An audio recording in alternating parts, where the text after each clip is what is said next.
how to actually build self-trust. It's your girl Pearl, and self-trust is a thing that comes up a lot in my world. A lot of people that I work with that come to me say, I really want to build self-trust. I want to work on my self-trust. And it's such a beautiful thing because self-trust is such an important concept, right? It's trusting of yourself and it's building that relationship with yourself. And one thing I do want to talk about is a little bit of a different stance that I have towards building self trust than you see in general media. Because most of what you see is, oh, make sure you keep your promises to yourself, make sure you listen to yourself, make sure you do the thing anyway, feel the fear and show up anyway.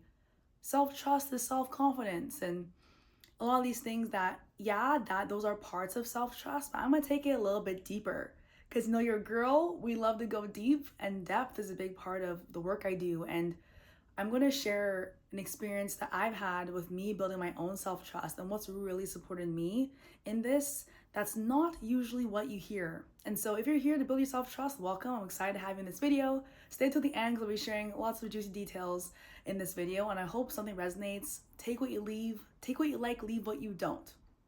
So when it comes to self-trust, I want you to honor what your own definition of that is, and it gets to be different. Like, not everyone has to have the same definition of self-trust, but for me, it's trusting myself no matter what, that I'm gonna be there and that I'm gonna be able to show up for myself and give myself what I need in the moments when I need it.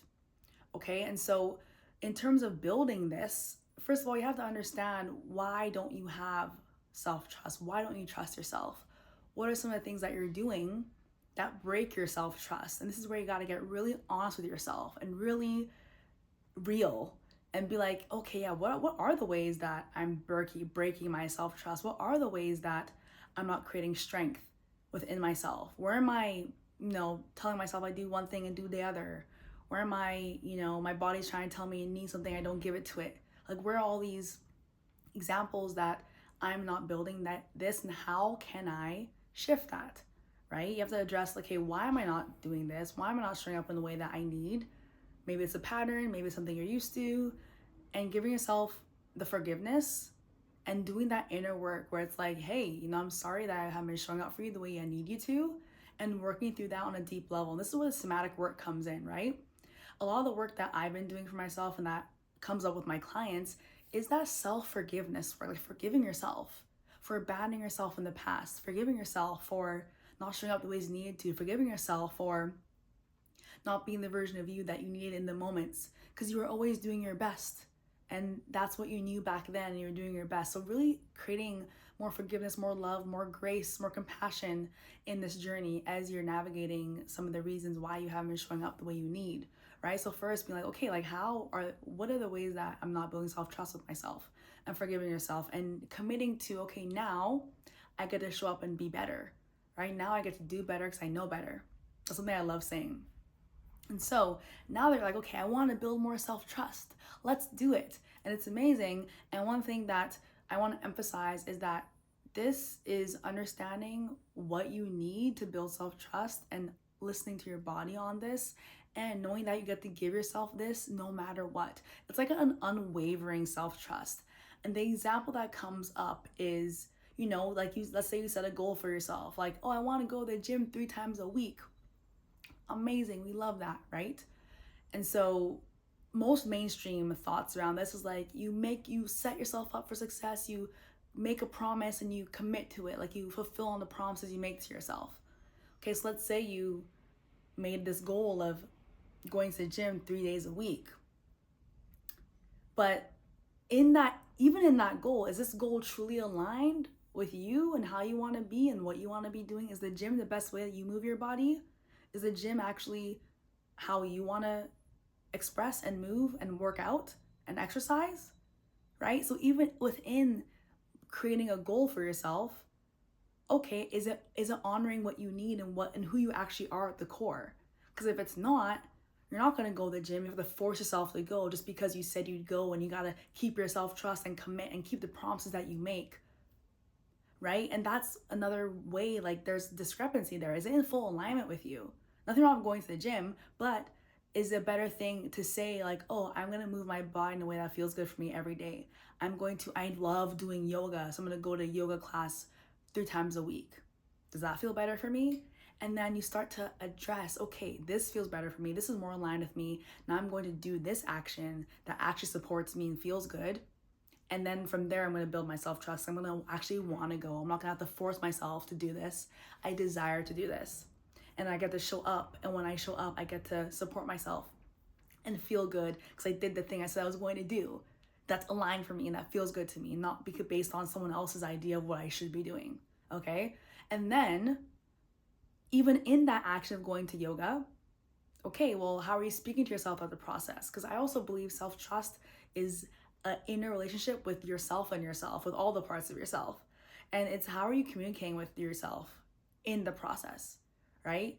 And let's say you don't go to yoga. How are you treating yourself when you don't go to yoga? How are you still being kind and honoring and this and that when you don't do the thing that you said you were going to do, right? Do you still get to support yourself? And so when it comes to self-trust, it's not always about doing the thing you said you were going to do. Like, yeah, it's a part of it, but it's also the part that has helped me heal the most is knowing that, you know what, even if I don't do the thing, I don't go to yoga class, I still love me. I'm still there for me. I still got me no matter what. And building that strength with and building that strong bond with yourself, knowing that no matter what, I got me. No matter what, I'm there for me. No matter what, even if I don't do the thing I said I was going to do, I still love me. I still give myself that unconditional love and support. I still trust that I'm going to go back to the gym or to yoga or whatever the next day. I still give myself grace because I listened to what I needed, right? And how can we start to kind of evolve our definition of what that looks like? Because to me, it's like, how do you treat yourself? How do you speak to yourself? How do you feel on a day-to-day basis? And even that builds self-trust. Like, oh, you know what, no matter what, like, even if I'm not at my best, even if I'm a mess, even if I'm having a hard day, I still give myself that love, that compassion, and this trusting that I'm going to give myself that love and compassion and what I need, and tell myself that I'm proud of myself and that I love myself and that we're going to get back to it tomorrow, that I'm going to be my best cheerleader, right? And I build that, like, I trust me to be there for me no matter what through it all. And I don't abandon myself when it gets hard, and I don't beat myself up when I don't do the thing, and I don't, and that's the process. And that's what's been so healing for me. Because when I really sit with myself, I do my somatic work and I work with my somatic tools and I ask my body what it needs and what I need. So much of it is just like being there. Like, am I there with myself? Am I there along the way? Am I there to connect and to encourage and to remind and to, see the parts of me and tell it's gonna be okay and I love you and we're here and I got you and like we're gonna do the thing and it might be hard, but I got you and I'm gonna guide you through this. And when it gets uncomfortable, when the feelings come up, are you there to be with yourself during this time? Like, that is the self-trust. Like, that you're always there with yourself. You're always with the parts. You're there to be present with yourself inside your body, to get intimate with all the parts, no matter what. And that is what self-trust is to me. And that's what's helped me literally build so much more strength, resilience in how I show up and how I take action, in my body being on board with the things that I'm doing, and reducing my anxiety and reducing my limiting beliefs and reducing the fears that come up. Because my body, and it's always a journey, it's always a process, right? And I'm still working on building self-trust in all the areas of my life. But the more you can show up in this way and be there for you no matter what, and trust that you're gonna meet your own needs no matter what, and then you're not gonna outsource anything because you get it from within. You are self-resourced as much as you can be. And when you need to ask for help or lean on someone, you do that too, right? It's like, yeah, how can I be this version of me and share and express what I need, but also give myself that, but also ask others for that when it feels good. Like, all the little pieces, and this can be complex, but at the root of it, it's like, okay, I trust myself to be with myself and be there for me and give myself what I need every single day, every single moment, all the time. And this also involves you listening to your body, you connecting deeper and understanding the communication, understanding what it's speaking, what is it saying to you. And that's a whole nother practice and a skill to be with yourself. And I actually share a lot of tools in how to do this. And if you want to learn more, let me know. You can message me on Instagram and I'll invite you into the group where I have this training that talks about some of the tools that support me to tap into what my body needs and drop in and listen and really listen to what's happening and be there and be that like compassionate. I almost imagine like how can I be the best partner to myself? Right? How can I be there and be encouraged? Like what do I want? What am I desiring? What am I craving? And how can I give that to myself? Like that is self-trust. And then from that strong foundation of you being there for you no matter what, and then you can go and do a lot of scary things and go and launch the program and launch the podcast and do the video and experience the challenges and navigate entrepreneurship and perform on stages and mess up and do the thing and expose yourself and like express all the parts of you and be a masterpiece and still know that you're gonna be there for you no matter what. So now you actually have more courage and more resilience and more willingness to go and do the thing because you know that I got me no matter what. So I'm gonna go do the thing. And I got me no matter what. Right? And there's actually a study that I read that talked about this in children. And that children that had really strong, healthy relationships, that had secure relationships with their mothers, were actually more willing to go and do different things, to go and explore and to go and be more experimental and to go and maybe be a little more exploratory and take more risks and then come back to their parent or their mom and like express that excitement, express what they did and have a really positive response to come back to. And those children were more willing to express and they showed facts that these children were their brains were operating better and they had more cognitive development and like things like that. And it's like that is it. Like how can you become that version, that parent, that inner parent that is there and has that solid foundation no matter what? So when you go and do the thing and come back, you're there, you're solid, right? And that's what I want you to think about as you're building self-trust with yourself. Okay, so I hope that landed. I hope this spoke to you. And if you have any comments or any things that came through, any aha moments, comment below. I'd love to hear.